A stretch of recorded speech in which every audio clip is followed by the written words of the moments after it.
লক্ষ টাকা দিছিল বাবা জমি বিক্রি করে, ভাইয়া দিতে চাইছিল, ভাইয়ার অনেক টাকা ছিল, ভাইয়া দেয় নাই।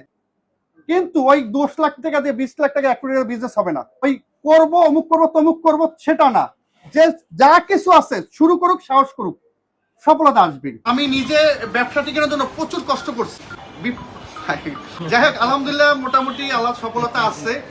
তো ছোট থেকে ভাই পরিশ্রম করে সফল। আমার দোকান 5 বছর, আমি একদম ছোটখাটো দোকান দিয়ে শুরু করেছিলাম, মানে কিনা নিয়ে বিক্রি করতাম। এরপরে আস্তে আস্তে নিজে বললাম কি জারকেক করি, মোটামুটি লাভ হবে, চেষ্টা করি যে শুরু করি।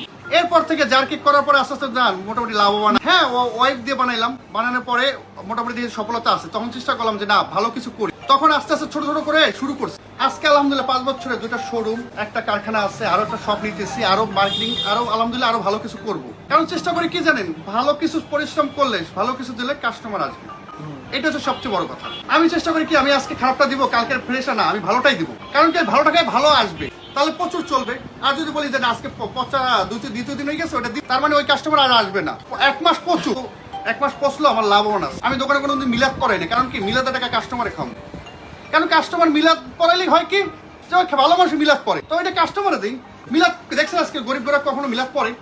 আপনি একজন গরিব লোক ডাক্তার করবে, আমি ইনকাম করি আগে। যাক ভাই আলহামদুলিল্লাহ সফলতা দাঁড়াইছি, চেষ্টা ভাইয়ের সফলতা গল্প সব মাঝে মাঝে শুনি, আমার কাছে ভালো লাগে এটা মনে। আমি দীর্ঘদিন আমি তো আপনার শুরু থেকে একদম আপনার যত কোর্স সবগুলোকে ফলো করি, মাঝে মাঝে কথা বলে দেখি, কারণ এই গল্পটা আমারও আছে। অনেক মানুষ তো আমার নিয়ে বহুত নেগেটিভ কমেন্ট করে, কিন্তু আপনি তো পজিটিভ। আমি একটা কথা মনে করি, সফলতা শিখেন কাজ জানলে। আমি কি কারো কাছ থেকে টাকা পয়সা চাই যে ভাই আমার এই টাকা পয়সা না না না, এই যে ভালোবাসার এই যে আছে কত কিছু, আপনাকে ভালোবাসার কারণে ভাই আমার কাছে ভালো লাগছে যে ভাই আমার দোকানে এই তো ভাই সবচেয়ে বড় কথা, ভাই আমার ভালোবাসি বিধায় এই ওনার অনুপ্রেরণা দেখে আমি কিছু শিখছি, এটাই শেখা। সবাই জানি শিখুক। আপনাদের অদূর ভবিষ্যতে পরিকল্পনা কি? আমার চিন্তা হয়েছে যে মানুষ ভালো কিছু খাবে, একটা ভালো সুনাম আসবে। আর সবাই জানি এখানে কর্ম, আমি না বলতে সবাই জানি কর্ম করে ভালো অবস্থান থাকতে পারে। আমার এই বছরটা আমার ওয়াইফ বাবু বয়স 16 মাস, মানসিক সমস্যা হয়ে গেছে। তারপর আমি বাচ্চাদেরকে সময় দেবো নাকি না এখানে সময় দেবো, আমার এমন দিন গেছে আমি 2 দিনে ঘুমাইনি। এখন তো মনে করেন যে আইটেম গুলো এগুলো লোক রেখে করতেছে নাকি? এখন আপাতত লোক রেখে করতেছি, কারণ কি যে ওয়াইফ 2টা টুইন বেবি পালাটা কষ্টকর, তো ওর মানসিক সমস্যা হয়ে গেছে। আপনি যখন শুরু করছিলেন প্রথমত কেক গুলো হচ্ছে আপনি বাড়িতে কিনে আনতেন?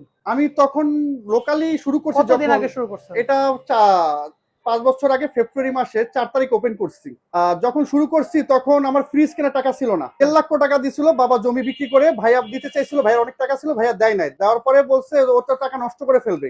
তো নষ্ট করার পরে মা কান্নাকাটি করার পরে তখন হঠাৎ করে 50,000 টাকা দিচ্ছে। দেওয়ার পর বললো ও টাকা শেষ, ও আর কিছু করতে পারবে না। ওই কথা শুনে আমি অনেক চেষ্টা করছি। একজনে সাইনবোর্ড দিচ্ছে, একজনে তার দিচ্ছে, একজনে মোটামুটি বাকি তালা অনেক কিছু করছি, কিন্তু আমি যে কেক বিক্রি করবো ফ্রিজটা ছিল না। তখন একজনে এখান থেকে দেখেছে 20,000 টাকা চিলার ফ্রিজ, এই ধানমন্ডি রায়েরবাগ, ওর বন্ধুর কাছে গেছিলাম একটা কাজে। তখন উনি আমাকে 16,000 টাকা ম্যানেজ করছে, বলছে যে সজীব তুমি করো, আমি ব্যবস্থা করি, পরে এখান থেকে 2,000 1,000 করে টান দিয়ে আমি দিব আনি। তো দেওয়ার পরে ফ্রিজটা হয়ে গেছে। পরে রং টং যেভাবে শুরু করার পরে দেখি যে আলহামদুলিল্লাহ আমি কি করতাম, মানুষ কাস্টমার আসতো, তখন ডালডার কেক, তখন আস্তে আস্তে কিছুদিন চালাইছি, কমে বিক্রি করছি। তখন ডালডার কেক 200 250 300 টাকা বিক্রি করতাম, তো মোটামুটি চলতো, মানুষ কম প্রাইসে আমাদের ছোট এলাকা ফ্যামিলি নিত। আচ্ছা, এরপর থেকে মনে করলাম যে না, কিছু ভালো কাস্টমার আমার আপনজন আছে, তারা দেখি কেক লুকাই নিয়ে যায়, তাই আমার কাছে লজ্জাজনক। তখন আমি মনে করলাম যে আমি বিয়ে শাদী করলে তাহলে আমার সাপোর্টের লোক লাগবে, তাহলে বিয়ে শাদী করলাম। বললাম কি চালাক একজন দরকার, সঙ্গিনী। চালাক না হলে তো বিপদ, আমি সরল সোজা মানুষ পছন্দ করি। আচ্ছা, তখন কি করলাম, আমি চালাক একটা মেয়ে বিয়ে শাদী হয়েছে, খুব ভালো মনে মানুষ, ওই আমার লাইফ স্টাইল, আমাকে অনুপ্রেরণা দেখে সব দিক থেকে। কেক গুলো আগে থেকে বানাইতে পারতো না? উনি পারতো না, আমি দেখাই দিতাম বা এইভাবে ও কারখানায় নিয়ে যেতাম, যে দেখো বিয়ের পরে হচ্ছে ওনারে দিয়ে হচ্ছে কাপকেক গুলো বানাইতাম, ওরা লয়ে যেতাম যে বউ আসছে, আমি কইতাম কি তুমি দেখো, জানি কেউ যে ওরা জানলে কিন্তু আবার আমার কিন্তু ঝামেলা করবে, তোমার দেখতে দিবে না। তখন একটু সেলটা দূর থেকে আপডেট হইতো, তখন যার কেক একটা পঞ্চে কত 20-25টা করতাম। আগের দোকান বা প্রথম দোকানটা কতটুকু ছিল? 5 ফিট, মুখে হইছে 10 ফিট, এমনি হইছে 6 ফিট। ছোট দোকান ছিল, ছোট একদম ছোট, মানে ওইটা দিয়ে আপনার স্টার্ট। তারপর আছে এই দোকানটা একটু বড় করে, এই দোকানটা পরবর্তী 3 বছর পরে মনে করি যে এখন ভালো কিছু পরিবেশ নিয়ে করতে হবে, এই জন্য আমি স্পেসটা বড় নিলাম। ঋণ করছি। আলহামদুলিল্লাহ ভালো আছেন? এখন অনেক ভালো আছে। দোকান তো আরেকটা আছে, দোকান আরেকটা আছে, আরেকটা নিতেছি। আরেকটা কোথায় আছে? মিরপুর 13 কেন্দ্রীয় মসজিদের সিঁড়ির সাথে, সিঁড়ির আর একটা সাথে? মিরপুর 12 এই। ওইটা কি সেল ভালো হচ্ছে? ওটা আলহামদুলিল্লাহ খুবই ভালো হচ্ছে, এটাও ওটা আলহামদুলিল্লাহ। পার ডে কেমন সেল করে? ওইটা 8,000, 10, 12 এরকম তার হয়। মানে কারিগর টারিগর দোকান ভাড়া খরচ দিয়ে আলহামদুলিল্লাহ আলহামদুলিল্লাহ ভালো আলহামদুলিল্লাহ আছে। আমার 5 জন 6 জন ওয়ার্কার আছে এখন। আচ্ছা, 6জন ছয়জন worker 6জন আছে। লোকের যে কর্মসংস্থান করছে, নিজের বেকারত্ব দূর এইটাই তো করছে। আমার সবচেয়ে ভালো এটাই তো লাগে। আসলে সবচেয়ে বড় মানে আমি proud feel আমি করা সুখী উচিত। ওইখান থেকেই যে আমার 5 জন লোক আছে, তারা কর্মস্থান মিলে একসাথে কাজ করতেছে। আপনার ওয়াইফ কে র‍্যান্ডম সাপোর্ট দিচ্ছে আপনাকে? আমাকে পাশাপাশি ও 7 জনের লোকে রান্না করছে, ও আমার সংসারে কাজ করছে, অনলাইনে পেজ চালাইছে এবং পিকআপ অর্ডার গুলো ডেলিভারি দিচ্ছে। এবং অনেক সময় চাপের মধ্যে সে রাত্রে এই সন্ধ্যার সময় আলো দিয়ে নতুন মানুষ তাও দিচ্ছে, গুগল ম্যাপ দেখে চালাক দেখা। এবং সে আমরা ঘুরতে দিনে পারতাম না, এত পরিশ্রম করতাম। আমি রাতে কি করতাম, রাতে ঘুরতাম, এই 11 পর্যন্ত বিভিন্ন জায়গায় খাইতাম। আমরা দুজন খাদক ছিলাম, বুঝছেন, মানে আচ্ছা, খাইতাম, খাওয়ার টেস্ট বুঝতাম, পরিশ্রম করছি ভাই। যাক, আমি তো অবাক হয়েছি যে আপনি আমার চিনা আপনি বলছেন এখান আসলে থেকে। কিন্তু ভাই, আমি মন থেকে আমার ওয়াইফকে জিজ্ঞেস করতে পারবেন, আর 5 জন লোককে জিজ্ঞেস করতে পারবেন, আমার আরো গল্প আছে ভাই। আমি যে বার্থডে আইটা মানবো, আমার ভাইয়ার বাড়ি চলে গেছে, এখন 25 তারিখে ভাড়া দেবো। আমি টুরেট লাগাইছি, মানে 1 রুম ভাড়া, 6 তলার উপরে। ওই ভাড়াটা ভাইয়াও দিয়ে গেছে, পরে কি করলাম, রুমটা খালি যাবে তাই ভাড়া দিই, ওই 5,000 টাকা দিয়া অ্যাডভান্স করছে। 5,000 টাকা দিয়ে আমি বার্থডে আইটা মানছি, তারপর দোকান স্টার্ট করছি 4 তারিখে। সত্য ভাই, চলেন আপনি এমন ভাবে পারবেন, আমার কথা হচ্ছে পারতে হবে।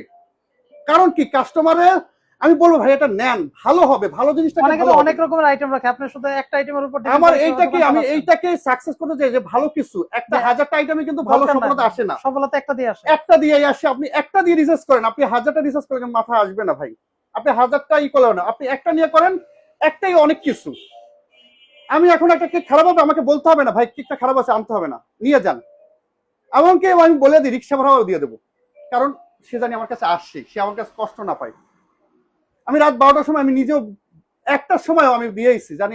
এবং মানে কারণ কি ভাই, খারাপ জিনিসটা দিলে কি ভালো লাগবে না, আমাকে ভালো জানবেন। আর কাস্টমার এসে বলে আমাকে যে ভাই আপনার মতো করে একটা কেক দেন, কারণ এটা আমি যোগাইছি ওই কাস্টমারই। আর আমি যদি না থাকি, যদি ত্রুটি হয়, তারপরও আমি চেষ্টা করি যে না ভালোটা দেওয়ার জন্য, আবার ভালো বলে দিই। যদি খারাপ হয় বললেই হবে, কিন্তু এটা যে পরে যদি বললে 2 দিন পরে 5 দিন পরে সেটা বললেন না। এখন বর্তমানে কয়টা ফ্লেভারের কেক সেল করতেছেন? আমি প্রায় এ টু জেড অনেকগুলো, বাট বেশিরভাগ 4-5টা এখানে রাখছি। কাস্টমাইজ কেক মাত্র 2 থেকে black forest, chocolate, half chocolate, half vanilla, 4-5টা, বাট বেশি ফ্লেভার করতেছি না। বাট ইনস্ট্যান্ট অর্ডার দিলে আমরা যে কোনো ফ্লেভার করে দেই। এখানে লাইভও আসিল, বাট লাইভটা 2-4 দিন পরে করব। মানে কাস্টমার আসবে, ইনস্ট্যান্ট বানাই দেবো। এবং আমার এখানে প্রোডাক্ট আছে, সবই তো আছে, যাক যেরকম ভাই, চাইবো। ইনশাআল্লাহ আশা করি যে ভাই, এখান থেকে এটাই আপনার এই আইসেন কথাগুলো ভাই, থেকে অনেকে সবাই আমার কথা হচ্ছে inspire হবে। বেকার না, ওই করবো অমুক করবো তমুক করবো সেটা না, যে যা কিছু আছে শুরু করুক, সাহস করুক, সফলতা আসবে। কিন্তু ওই 10 লাখ টাকা দিয়ে 20 লাখ টাকা 1 কোটি টাকা বিজনেস হবে না। বিজনেস আপনি করতে সেকেন্ডের মধ্যে শুরু করেন, আপনার আমার আউলানো গুছানো দরকার নেই, আপনি শুরু করেন। কনসেপ্ট দরকার। হ্যাঁ, পরিবেশটা ঠিক রেখে, হাইজেনিক মেনটেন রেখে আপনি ব্যবসা করেন। যাক, ইনশাআল্লাহ আমরা মনে করি যে আপনারা সামনে দিয়ে আরো উঠে আমার জীবনে গল্প হলে মানুষ হাজারো কান্না করবে, বাট বলতে চাই না, ভিতরে থাকুক। মানুষের কষ্ট না করলে সফলতা নাই। আপনি যেখানে দেখেন বড় বড় কোম্পানি কষ্ট দেখে আজকে ওইখানে দেখেন কোটি টাকা নিয়ে কেউ বিজনেস করতে পারে নাই। বাংলাদেশে দেখেন, বিশ্বে তো বাদ দেন, বাংলাদেশে দেখেন বড় বড় কোম্পানিগুলো কি করছে, ছোট বিজনেস করে, ছোট করে কেউ হকারি করছে, কেউ 50 টাকা দিয়ে 100 টাকা দিয়ে শুরু করছে, কেউ ভাতও খাইতে পারে নাই, এটা নিয়ে ঘুমাইছে। ভাই কষ্ট না করলে হবে না। ইনশাআল্লাহ। এই যে আমার অনেক লোক দেখি, ওই ভাই হবে না, আমি হবে না বলতে জানো, ওই মানুষ আমি দেখতেই পাই না। আমার মূলত বেকার আর কর্মঠ অলস মানুষ আমি দেখতে পাই না। কতদিন হচ্ছে? এটা 1 বছর পার, ওইটা মাত্র কত 4 বছর, এই 5 বছরে আজকে 4 তারিখে 5 বছর হয়েছে।